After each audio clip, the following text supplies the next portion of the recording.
All right, so today we're going to be talking about cryptography, and how many of you guys have had experience with cryptography? Just curious. Great, because this is a beginner talk, so I'm going over the very beginners and basics, so hopefully you'll get something out of this talk. You can't hear me?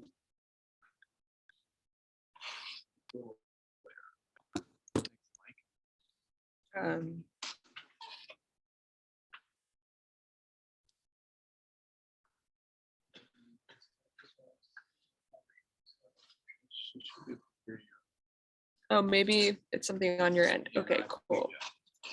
Okay, cool. So what is cryptography? You've probably heard that it is a lot of math, and it is, but today we're going to be covering more of the conceptuals of cryptography. And the main goal of it is when you're having a conversation with someone, if someone was to be in that room while you were having that conversation, they should not be able to understand what you're saying if it's correctly encrypted. And so basically, that's what we're going to try and do today. And there's a lot of little nuances to it because there's a lot of little details that people can pick up from your message, even if it is encoded in a traditional cipher. So we'll look at that. So these are some of the things we're going to cover today. We're going to cover some basic ciphers and then talk about different things that we use in cryptography to hide the message and hide the meaning of a message. And then we're also going to talk about the OneTime Pad, which is it's a little bit more theoretical, but it'll help explain a lot of the problems that people face in cryptography, and then symmetric and asymmetric ciphers. So before we get started, there's some vocab that I'm going to be using today that's a little bit maybe not intuitive, but so plain text is basically the original form of a message, and that's the message that you're trying to send to another location. And then the ciphertext is the encrypted version of this message. And then there's something that's used very often called a key, and this is basically the rule or the cryptographic protocol that translates the plain text into the ciphertext. And encryption is a process of applying the key to your plain text, and decryption is the process of getting the actual plain text from the ciphertext. Any questions? Okay, cool. So, oh my God. Okay. Does anyone want to try decoding this message? I know I accidentally just flashed the answer. And if you do decode it, please tell me what cipher you think it is. And yes, there was a hint on it, yes. I am guessing that it's going to substitution cipher of some variety. Okay. Okay. So that is correct. It is a Caesar cipher. Can anyone guess the shift?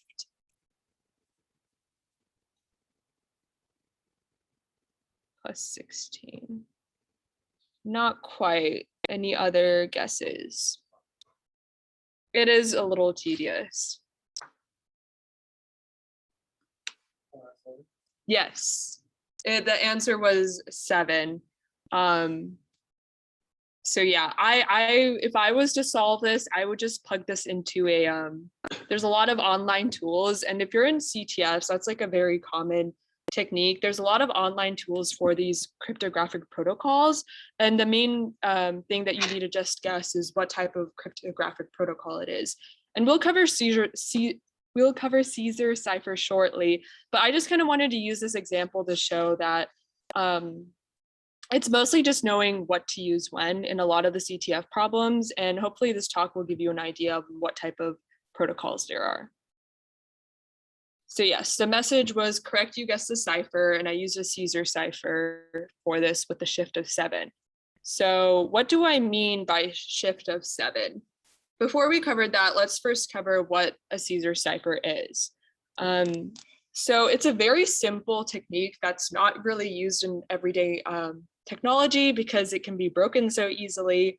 But it's basically where you shift the alphabet by a certain number and then you substitute with those values.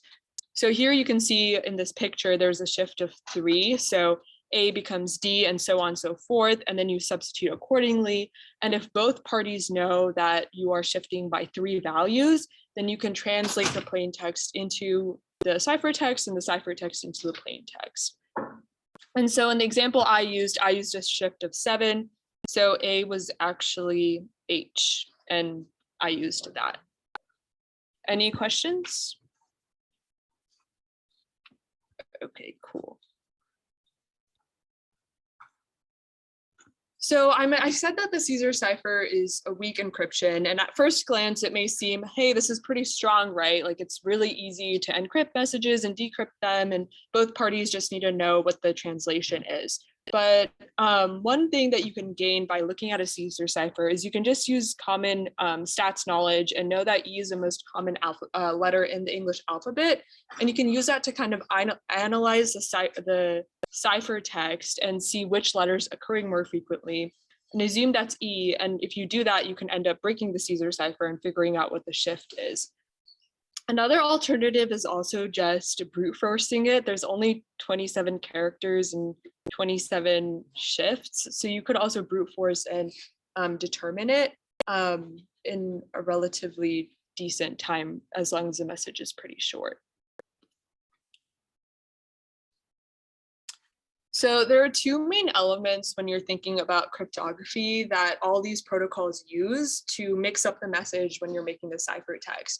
And that's confusion and diffusion. So confusion is just the idea of exchanging the symbols directly. So a substitution cipher would be using confusion, and the Caesar cipher would also be an example of this because you're just exchanging the symbols. And by doing that, you're kind of hiding the letters in the plain text. And then something that's a little bit less intuitive is diffusion, and that's when you change the placement of the symbols in your plain text. So when you change the placement of the symbols, you're also shifting the meaning of the words and trying to hide the meaning. And oftentimes this is a bit more, it's harder to implement and it requires more time to implement, but it's also a very effective way. So if you look at this message here, they use this block of 7 by 3 and they fill in the message into it and then look at the columns and use the columns to encode the message, if that makes sense. So you're encoding multiple letters at once and changing the order of them, which is different from just switching out letters, since you're changing the order of the letters. And then after that, another thing that I wanted to cover was we're going to cover stream ciphers and block ciphers. And so stream ciphers are basically when you convert the symbols into the text directly, and this is the this is an example of confusion. This is actually a stream cipher, but it's really good if you're just trying to quickly try and encrypt something. And it is easier to implement. The only problem is that it can be intersected by attackers, and they can insert things into your ciphertext, and it's really hard for you to know the difference of if this is the original message that you got from the person sending it or if it's been altered. And then block ciphers is what we covered. It has a really high diffusion rate and it's hard to tamper with because you're changing the placement of the letters, so it's kind of easier to tell when it has been tampered with. And it is harder to implement, like I mentioned, and it is slower, so you kind of have to pick and choose what you want. Okay, so now we talked a little bit about encryption and the different methods that we use in encryption to hide our message. But all of these encryption techniques require a key, right? Like it requires both parties to know something about the text, whether in a block cipher, it's what the matrix is that the size of the matrix that you're filling in, or in a Caesar cipher, the shift. but how do you get both parties to know that's shared secret, right? Like person A needs to communicate to person B, and the whole reason that they're trying to encrypt it is because they don't have a secure channel to talk about. And that's something that we call the key distribution problem. And for the rest of this talk, I kind of want to address this and talk about how we address this in cryptography. So right before I do that, I do want to mention this idea of a good encryption algorithm. So we've talked a little bit about it, but we said that the goal of cryptography is to hide the message. Like if someone was to see your ciphertext, they should not be able to gain any information about it, right? And so the idea of a good encryption algorithm is that it should be mathematically unbreakable, and there should be no better alternative than brute forcing it with all the different key options. And people say that a good encryption algorithm, you could know what algorithm or what cryptography protocol they use to encrypt the message, and you still shouldn't be able to break or figure out what the message is. And this is called a perfect cipher, where you can't reduce the number of options you have in the plain text, or you can't reduce the number of options you have with the ciphertext, even if you know what encryption algorithm you're using and you have the ciphertext. And so there is one perfect cipher that we're going to cover today called OneTime Pad. And this is, so the idea with the OneTime Pad is it's a stream cipher. So you're encoding it character by character, or in this example, bit by bit. And you have this key, which is just like a random string of bits that's the same length as the plain text. And you XOR it with the plain text to get the ciphertext. And this is a really strong encryption algorithm, because if the attacker wants to decrypt this message, if they have the ciphertext and they know that the OneTime Pad was used, there are two to the n possible plain text that could be that would need to be tried to figure out what the plain text is. And so it's just, there's not really a good way to decrypt this message, because if you try, like at some point, trying every combination will take too long. That is not a feasible option. And that's as best as we can do with the perfect cipher. But the reason we don't use this is because you cannot reuse the key in a OneTime Pad, because if you reused it, there's a way, if the attacker was listening to more than one conversation, he could XOR those to figure out what the key was. And then once he figures out the key, it's game over, because then he can decrypt all your messages. Because in cryptography, we're going to assume that they can see every message that you're passing, every ciphertext. And so you cannot use this, because if you look at the math here, for the first round, you have M1, and then you XOR it with the key. And then in the second round, you have your second message and you XOR it with the key. And just by like discrete math properties, if you XOR both of those, then you'll get the first message plus the second message, and then you can use that to figure out what the key is. And on top of that, so let's say you did use a different key for every iteration of this. That wouldn't make much sense, because in order for OneTime Pad to work, the key has to be the same length as your cipher, as your plain text. And if you're able to communicate what the key is to both parties, and it's the same length as your plain text, then why aren't you just sending your plain text in the same way that you're communicating your key, right? So I guess I included this in the presentation just to show you that the idea of a perfect cipher is great and all, and mathematically the OneTime Pad looks great, but it's not really realistic to have this in everyday security applications. And so we're not aiming for perfection. We're just trying to hide the message as best as possible.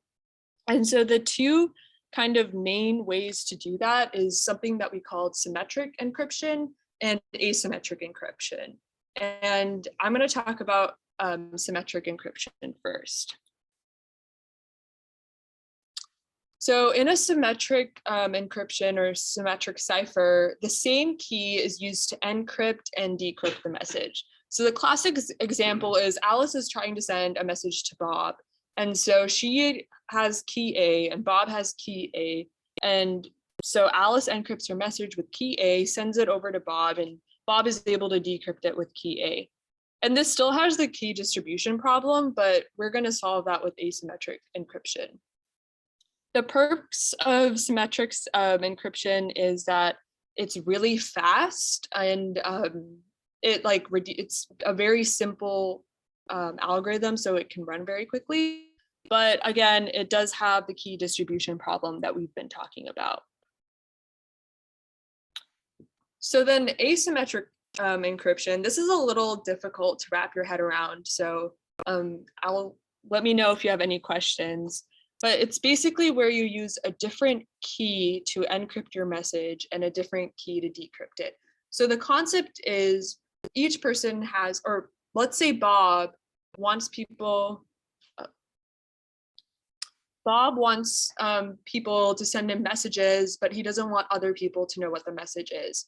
So Bob will have a public key and a private key, and he'll make the public key so that everyone has access to it, and it can only encrypt people's messages. But you won't be able to use that public key to decrypt whatever message you encrypted it with. And then Bob would be able to use his private key to decrypt whatever that public key encrypted. So in this case, Alice would be using Bob's public key, which is B1, to encrypt her message and send it to Bob. And it doesn't matter that that key is public because it won't be able to decrypt Alice's message, and only key B2 would be able to decrypt this message. Does that make sense? Yes. Okay. So as you can imagine, mathematically, it's a lot harder to come up with a public-private key, and the algorithms required for this are very slow. So we try and avoid encrypting whole messages with this system, and usually what will happen is we'll use asymmetric ciphers to encrypt the symmetric key that will be used, if that makes sense. So you send the symmetric key using this asymmetric cipher, because this symmetric key will be shorter than what the plain text is, and then you can just symmetrically encrypt your text. So I have this question on the slide here. I don't know if you guys have it pulled up, but does anyone know how Bob can verify that Alice sent the message using asymmetric ciphers? Yes. So Alice would hash it and encrypt it with her private key? Yes, perfect. Yes. Oh, did you have? Yeah, you could definitely use a salt too. Those are all options. Good job, guys. So I decided to go, I went with his answer kind of and talked about public private key to sign messages, but there's definitely multiple way like salts and nonces.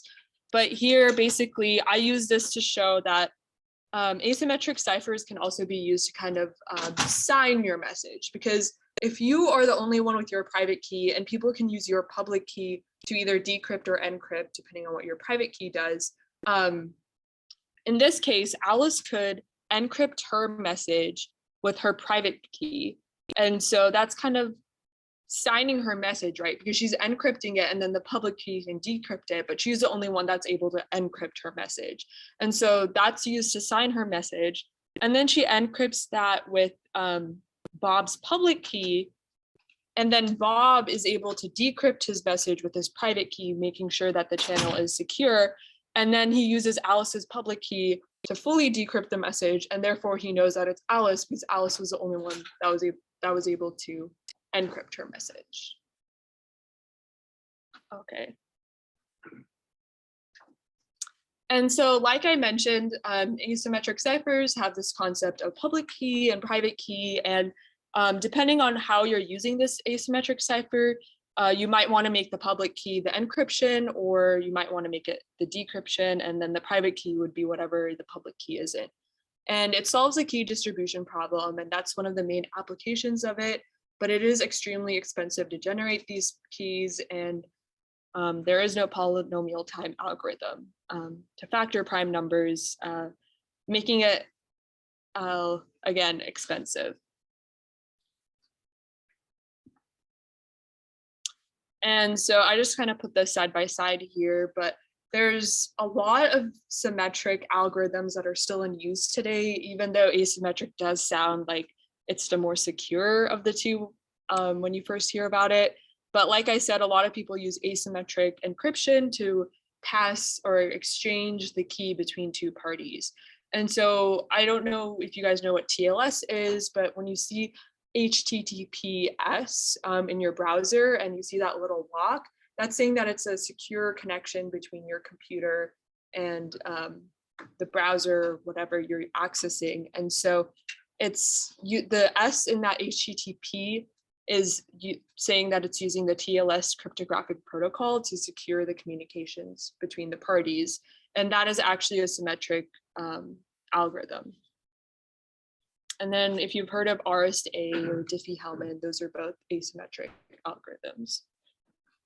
And I really encourage you, a lot of the way that I'm definitely not a cryptography expert, but a lot of the way that I've kind of learned about it is just by like Googling these different protocols. And every time I hear a new one, I try and read up on it. And that just helps me kind of get an idea on what it is without having to go into a lot of the math of it, because I'm definitely not a math person. And doing things like that, like if you're here to figure out how to do the cryptography CTF problems, that's definitely the way to go, because it's just knowing which protocols are where and kind of using inference to figure out which ones are being used. And that's all I have for today. Did you guys have any questions or concerns?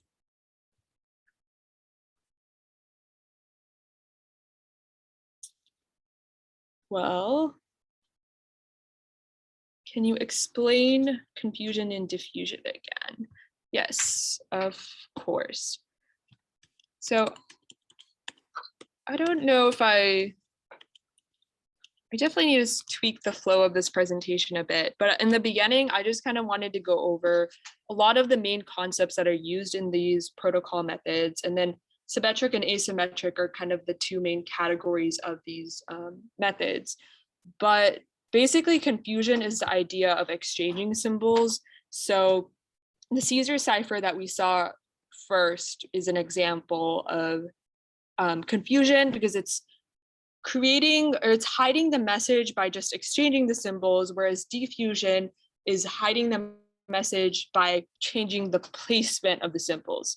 Because if you look at this James Bond needs backup example, it's still using all the same letters, but at first, like when you look at this code, it's hard to tell what the original sentence was, even if the characters are all the same, if that makes sense. And if you are curious, this block, I don't know the exact name of this protocol, but it's basically where you fill in a matrix of size, like the dimensions are known to both parties, and you fill in the letters horizontally, and then you encode it by looking at what the vertical columns of the matrix are. Yeah. Did that make sense, me here? Okay, cool. Yeah, so those are just kind of like the two main concepts that are used when talking about how you can hide the message. Any other questions?